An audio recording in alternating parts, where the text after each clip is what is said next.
हाँ, last time हमने जो पढ़ा था उससे आगे शुरुआत करते हैं। और हमने पढ़ा था बीटा ऑक्सीडेशन। हमने पढ़ा था वसा अम्लों का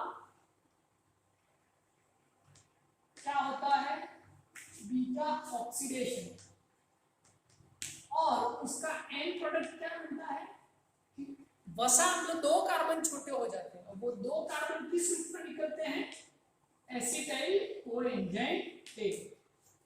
यहां तक हमने पढ़ा था। अब हमारा जो अगला टॉपिक है वो इसी से संबंधित है, जिसको कहते हैं कीटोन बॉडीज।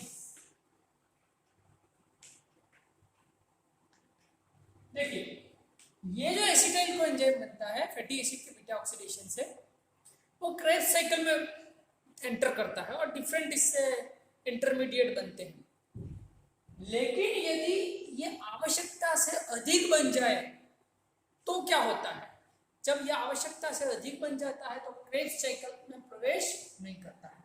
और एनिमल्स में स्पेशली लीवर में ये 2 प्रोडक्ट में टूट जाता है। 2 प्रोडक्ट कौन कौन से हैं, एक तो है D3 हाइड्रोक्सी ब्यूटारेट और एक है एसीटो एसीटेट। तो जब कभी भी फैटी एसिड के ब्रेकडाउन से एसिटाइल कोएंजाइम की मात्रा बहुत ज्यादा हो जाती है तो लीवर में ये 2 प्रोडक्ट में टूट जाता है, 3 हाइड्रोक्सी ब्यूटारेट और एसीटो एसीटेट। इन्हीं 2 मॉलिक्यूल्स को कहते हैं कीटोन बॉडीज और इनके बनने की प्रक्रिया को कहते हैं कीटोजेनेसिस। कीटोजेनेसिस। तो कीटोन बॉडीज क्या है, आप आपको क्लियर होना चाहिए कि ये एसिटाइल कोएंजाइम के ब्रेकडाउन प्रोडक्ट ही हैं, जो कब बनते हैं, जब एक्सेसिव एसिटाइल कोएंजाइम होता है जो क्रेब्स साइकिल में एंट्री नहीं करता है, और लीवर में कीटोजेनेसिस के द्वारा ये बनते हैं। अब इसकी इंपॉर्टेंस क्या है, देखिए हम जानते हैं कि बॉडी में जो एनर्जी सोर्स है वो शुगर होता है, लेकिन कुछ ऑर्गेन और मसल्स ऐसे होते हैं जैसे किडनी का कॉर्टेक्स है या हार्ट मसल है, वो इन कीटोन बॉडीज को एनर्जी सोर्स के रूप में लेते हैं। या जब कभी भी हम स्टार्वेशन की कंडीशन में होते हैं, लंबे समय तक अगर उपवास या भूख हड़ताल जैसी स्थिति हो, तो हमारा जो मस्तिष्क है वो भी कीटोन बॉडीज को एज ए एनर्जी सोर्स लेता है। तो एक तरह से ये फ्यूल मॉलिक्यूल है जो किडनी कॉर्टेक्स, हार्ट मसल और in case of starvation by brain इसका उपयोग किया जाता है। तो ये है कीटोन बॉडी एंड कीटोजेनेसिस। चलिए अब हम नया टॉपिक लेते हैं, that is ammonium assimilation, ammonia का सांघीकरण। तो ये पहले है क्या, उसको समझने से पहले मैं थोड़ा सा नाइट्रोजन पे आना चाहूंगा। नाइट्रोजन वायुमंडल में सर्वाधिक मात्रा में पाई जाती है, परंतु इसके मध्य त्रिबंध होता है और इस बंध को तोड़ना बहुत ही कठिन है। इसीलिए पौधों में वृद्धि के लिए नाइट्रोजन बहुत आवश्यक है, लेकिन जो वायु में नाइट्रोजन है इसका उपयोग पौधे नहीं कर सकते। इस नाइट्रोजन को कहते हैं आणविक नाइट्रोजन, तत्वीय नाइट्रोजन, मॉलिक्यूलर नाइट्रोजन, जिसका उपयोग कुछ विशेष प्रकार के बीजीए, ब्लू ग्रीन एल्गी और बैक्टीरिया ही कर सकते हैं, बाकी कोई भी पादप इसको सीधे उपयोग में नहीं कर सकता। तो नाइट्रोजन के सोर्स क्या है, पौधों को ये किस रूप में मिलता है, तो मेनली ये 3 रूपों में मिलता है। या तो ये अमोनियम आयन के रूप में मिलेगा, या ये नाइट्रेट के रूप में मिलेगा, या नाइट्राइट के रूप में मिलेगा। प्लांट को ये 3 फॉर्म में अवेलेबल होता है, either in form of ammonium, nitrate और नाइट्रेट। अब ये कैसे बनते हैं, तो ये नाइट्रोजन से ही बनते हैं, लेकिन इनको बनाने वाले कुछ सॉइल बैक्टीरिया होते हैं या कुछ एनवायरमेंटल फैक्टर होते हैं, रेन होती है या कभी कभार बिजली के कड़कने से या सॉइल में पाए जाने वाले बैक्टीरिया से ये डिफरेंट फॉर्म बनते हैं। अब हमारा जो सिलेबस में पॉइंट है अमोनियम एसिमिलेशन, कि प्लांट में एमिनो एसिड निर्माण के लिए अमोनियम आयन चाहिए, उसी से एमिनो एसिड बनते हैं और एमिनो एसिड से ही डिफरेंट ऑर्गेनिक मैटर बनते हैं। तो पॉइंट इज दैट कि प्लांट जो है अमोनियम आयन से डिफरेंट ऑर्गेनिक कंपाउंड या सरल शब्दों में कहें तो डिफरेंट एमिनो एसिड कैसे बनाते हैं, किस विधि द्वारा बनाते हैं, उसी को कहते हैं अमोनिया का स्वांगीकरण। उसका उपयोग अमोनिया से बनाना, क्या बनाना, एमिनो अम्ल बनाना और उससे अलग अलग तरह के कार्बनिक पदार्थ बनाना, वो हमें पढ़ना है। तो वैसे नाइट्रेट अलग अलग फॉर्म होते हैं, लेकिन मेन जो एमिनो एसिड के लिए चाहिए वो है अमोनियम आयन। इवन सॉइल में जो नाइट्राइट होता है वो भी बैक्टीरिया द्वारा अमोनियम में कन्वर्ट हो जाता है, और कभी कभी तो प्लांट्स की जड़ों के द्वारा सीधे ही अमोनियम आयन को एब्जॉर्ब कर लिया जाता है। चलिए अब हम बात करते हैं कि चाहे सॉइल बैक्टीरिया से मिले या सॉइल सॉल्यूशन से मूल इसका सीधा अवशोषण करे, अमोनियम आयन का तो भी प्लांट में स्टोरेज नहीं होता, ये टॉक्सिक होता है। इसीलिए क्या होता है कि एक एमिनो अम्ल होता है जनरली जिसका नाम है ग्लूटामेट, वो अमोनियम आयन से जुड़ जाता है एटीपी की उपस्थिति में और बना देता है ग्लूटामीन। ये एक एमिनो होता है। तो जो भी अमोनियम आयन प्लांट में आता है वो ग्लूटामीन के रूप में स्टोर हो जाता है, अमोनियम आयन के रूप में नहीं होता। जनरली ये प्रोसीजर होता है, कारण कि अमोनियम आयन टॉक्सिक होता है, इसका स्टोर नहीं किया जाता है, ये कन्वर्ट हो जाता है ग्लूटामीन में। लेकिन इसके अलावा कुछ अल्टरनेटिव मैकेनिज्म है अमोनियम आयन के इनकॉर्पोरेशन के, एसिमिलेशन के, उसको हमें पढ़ना है। तो हमारे सिलेबस में एक स्पेशल पॉइंट है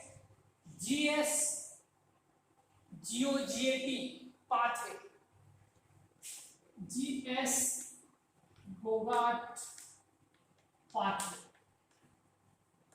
चलिए ये क्या है हमको समझना है। तो इसमें GS और GOGAT ये एंजाइम के नाम है। अब ये कैसे हैं, अब इसको समझते हैं। देखिए सबसे पहले क्या होता है कि आपने पढ़ा होगा क्रेब्स साइकिल के दौरान अल्फा कीटो ग्लूटारेट, ये एक कीटो अम्ल है। कीटो अम्ल पढ़ेंगे क्या होता है आगे, एल्डिहाइड आपने पढ़ा होगा, कीटोन फॉर्म और इस तरह से, है ना। तो अल्फा कीटो ग्लूटारेट सबसे पहले अमोनियम आयन को कैप्चर करता है और NADPH की उपस्थिति में यह क्या बना देता है, यह बना देता है ग्लूटामेट। और यह अभिक्रिया जिस एंजाइम की उपस्थिति में होती है उसका नाम है ग्लूटामेट डिहाइड्रोजनेज।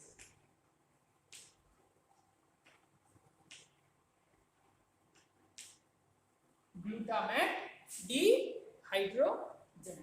तो क्या होता है, सबसे पहले अमोनियम आयन को का इनकॉर्पोरेशन या उसको कैप्चर करने वाला होता है अल्फा कीटो ग्लूटारेट, और NADPH की उपस्थिति में ये रेडॉक्स रिएक्शन है, इसको कन्वर्ट कर देता है ग्लूटामेट। अब सेकेंड स्टेप में क्या होता है कि जो ग्लूटामेट है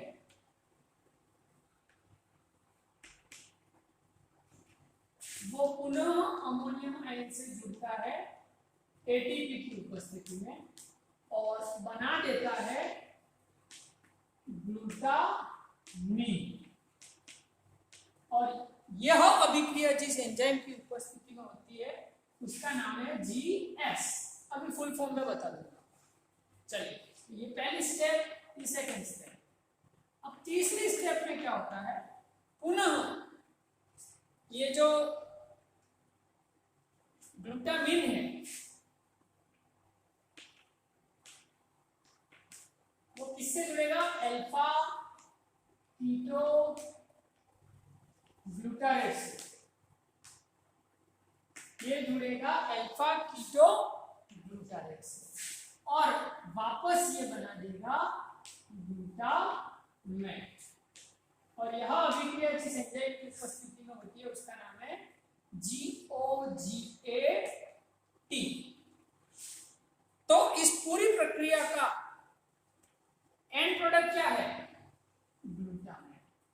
क्योंकि आगे पढ़ेंगे सभी एमिनो अम्लों का निर्माण इसी से होता है। कैसे होगा आगे पढ़ेंगे।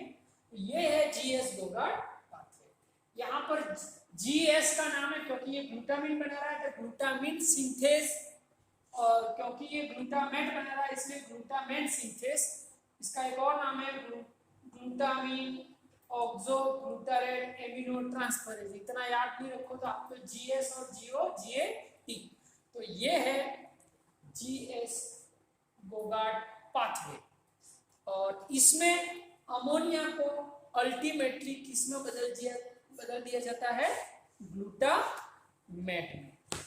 अब आगे जो हम पढ़ने वाले हैं कि किस तरह से विभिन्न एमिनो अम्लों का निर्माण इनसे होता है। ठीक है, तो इसका स्क्रीनशॉट ले लीजिए, मैं इसको मिटा रहा हूं।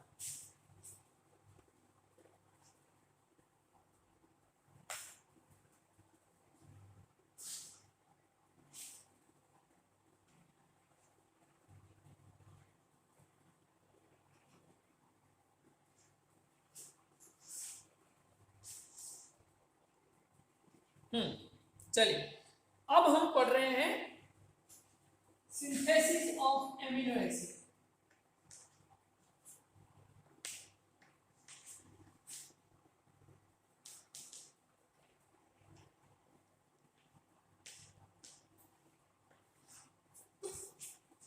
एमिनो अम्लों का निर्माण। तो एमिनो अम्ल के जो निर्माण है उसकी दो विधियां हैं। मैं हिंदी में नाम बोल रहा हूं। एक को कहते हैं रिडक्टिव एमिनेशन, अपचयनशील एमाइनीकरण, और दूसरा का नाम है ट्रांसएमिनेशन, हिंदी में कहते हैं इसको विपक्ष एमिनन, विपक्ष एमिनन। ठीक है, तो दोनों प्रक्रियाओं को एक एक करके हम समझेंगे।